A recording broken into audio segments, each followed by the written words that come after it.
जैसे एक पुरसुकून शहर के किनारे पर एक छोटी सी बस्ती थी, जहां मिट्टी के घर, तंग गलियां और सादा लोग बसते थे। इसी बस्ती में रहती थी एक गरीब लड़की, जिसका नाम था आयशा।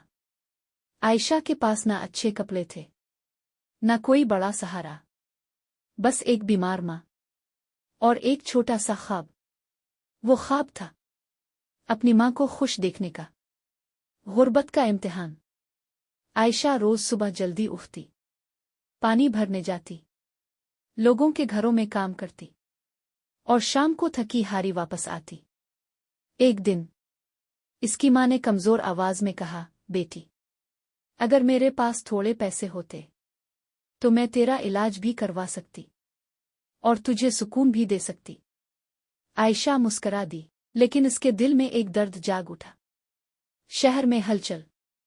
अचानक एक दिन पूरे शहर में शोर मच गया। एक अमीर ताजिर आया था और उसने ऐलान किया, जो कोई मेरे जंगली घोड़े पर बैठकर इसे काबू कर लेगा, मैं इसे 5 करोड़ रुपए दूंगा। लोग हैरान रह गए, क्योंकि वो घोड़ा बहुत खतरनाक था। अब तक कई ताकतवर आदमी गिर चुके थे। खौफ और हिम्मत, हर कोई डर रहा था। लेकिन आयशा के दिल में एक चिंगारी जल उठी। अगर मैं ये चैलेंज जीत जाऊं तो मेरी मां का इलाज हो सकता है। लोगों ने इसका मजाक उड़ाया, ये कमजोर सी लड़की घोड़े पर बैठेगी। लेकिन आयशा ने फैसला कर लिया। तैयारी। रात को वो छप कर मैदान में जाती, घोड़े को दूर से देखती, इसके अंदाज को समझती। वो घोड़े से बात भी करती, मैं तुम्हें नुकसान नहीं पहुंचाना चाहती, बस तुम्हें समझना चाहती हूं। आहिस्ता आहिस्ता घोड़ा इसे पहचानने लगा। आखिरी दिन। चैलेंज का दिन आ गया। बड़ा मैदान, हजारों लोग और दरमियान में वो खतरनाक घोड़ा। एक एक करके ताकतवर लोग आए, लेकिन सब गिर गए। अब ऐलान हुआ, कोई और है।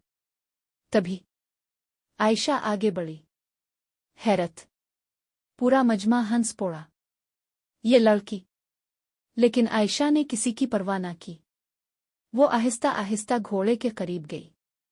घोड़ा गुस्से में था, लेकिन जैसे ही इसने आयशा को देखा, वो थोड़ा पुरसुकून हो गया। असल चैलेंज। आयशा ने घोड़े के कान के पास जाकर आहिस्ता से कहा, मुझे तुम पर यकीन है। फिर वो धीरे से इसकी पीठ पर बैठ गई। अचानक घोड़ा जोर जोर से उछलने लगा। लोग चीखने लगे, लेकिन आयशा ने मजबूती से पकड़ रखा था। वो गिरने ही वाली थी, मगर उसने आंखें बंद कीं और अपनी मां को याद किया। मोजिज़ा।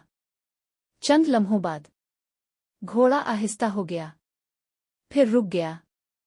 पूरा मैदान खामोश हो गया। आयशा अब भी उसकी पीठ पर बैठी थी। जीत। लोगों ने तालियां बजाना शुरू कर दी। ताजिर हैरान रह गया, ये कैसे मुमकिन है? आयशा ने कहा, मैंने इसे ताकत से नहीं, मोहब्बत से काबू किया है। इनाम। ताजिर ने वादे के मुताबिक आयशा को 5 करोड़ रुपए दे दिए। लेकिन असल खुशी पैसों की नहीं थी, असल सबक। आयशा सीधा अपनी मां के पास गई, इसका इलाज करवाया और फिर इसने अपने गांव के गरीब लोगों की मदद शुरू कर दी। आखिरी पैगाम।